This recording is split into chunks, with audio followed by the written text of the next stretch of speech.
We were appalled. Appalled. I don't even know if it comes across on the video the way it came across to us in person. It was incredible. It's incredible what these kids went through, I think. Larry King was also here. He came in and we drank and did cocaine. I didn't do much. He turned me on to what Larry King did. Drugs was a strong part of how they got control of some of the kids, because that's what some of the kids were there to get. They would do the sexual acts and then be provided with cocaine or whatever type of drug they wanted. Heroin, you know, I don't know, but that was my drug of choice, you know. Till this day I remain an addict, you know. And those of us that didn't like to be involved and didn't want to be involved were threatened. Oh, so and who would do these threatening remarks? Larry King. Do you think Larry King personally did? I think he did. And when they threatened, you know, that I can go find somebody that will kill you and it will kill your family, he didn't tell anybody.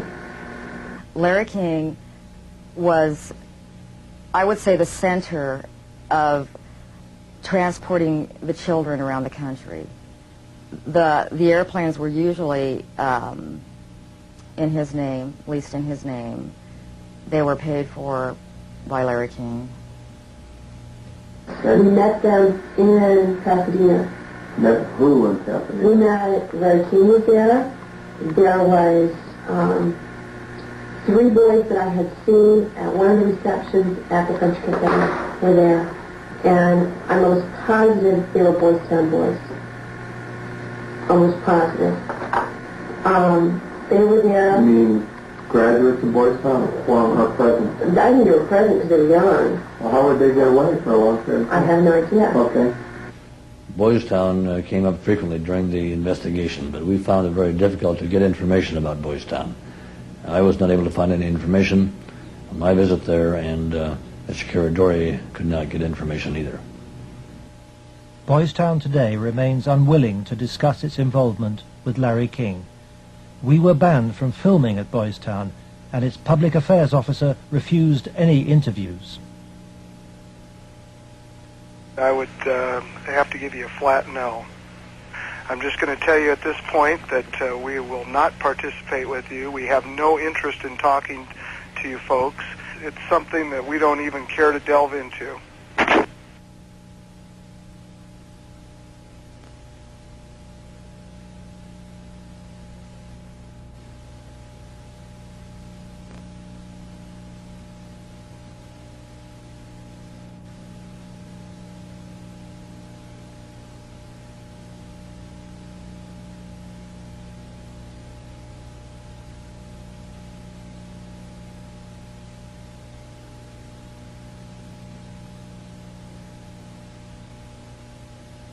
By the spring of 1990, the Nebraska State Committee was convinced by the evidence of an organized child abuse ring. Its chairman, Lawrence Schmidt, sought the advice of his lawyer, John DeCamp. On his advice, Schmidt turned over all the sworn evidence to the FBI. But immediately, the videotaped testimony was leaked to a hostile local media. The media immediately started discrediting the witnesses. They were, the witnesses came across in the media, in the Omaha World Herald, especially, as the criminals. The last 3 victim witnesses were demolished by the press, particularly the Omaha World Herald.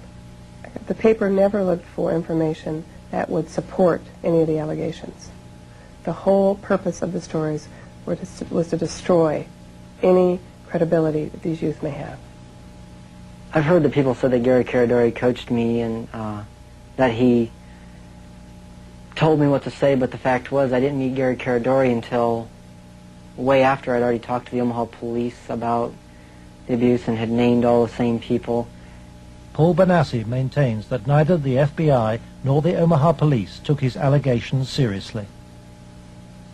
And they didn't ask me very much about Larry King or even Alan Baer at all. They treated the allegations that I made about the people who abused me almost like a joke. The stories were of such significance that the investigators first wanted to prove the accuracy of the stories. As they set about the investigation of the three, initially three, and then a fourth person who were telling the stories, as the investigation developed, it became obvious to the investigators that the information was not accurate, that in fact it was an entire conspiracy of allegations, none of which had any truth to them. I was very disappointed with the way the FBI and law enforcement treated the victims. They, in fact, turned them into the offenders, so to speak. And instead of taking the evidence that was delivered to them by the victims and interrogating the persons whom the victims identified, they seemed to bear down and try to get the victims to change their story. It seemed to the investigators that the establishment of Omaha was closing ranks. Then Troy Bonner was brought in for questioning by the FBI. The FBI's attitude was, just no, these kind of things don't happen. From the first interview when I went, and realized they don't believe a fucking thing I'm saying, they were just appalled, but I realized what that look in their eye was back then. It was fear. It was fear of it, I had witnessed, firsthand things that would, destroy this city, people, a position, what I mean? It's not going to be believed, they said. It will not be believed. You will be found guilty of perjury, and they weren't telling me maybe. They were saying, there's no way. You go on with this story, you're going to jail. That was said to me direct. Troy Bonner agreed to withdraw his videotape testimony. The FBI used Troy in an attempt to persuade fellow witness Alicia Owen into abandoning her evidence about Larry King's nationwide network of powerful pedophiles. We have obtained the recording of the phone call made by the FBI on March the 9th, 1990. It is significant evidence for John DeCamp. This is Special Agent Michael F. Mott. The following will be a consensually recorded telephone call between Troy Bonner and Alicia Owen. Hello. Hi. Hey, what's going on? I'd like to ask you that. Talk to me. No, you talk to me.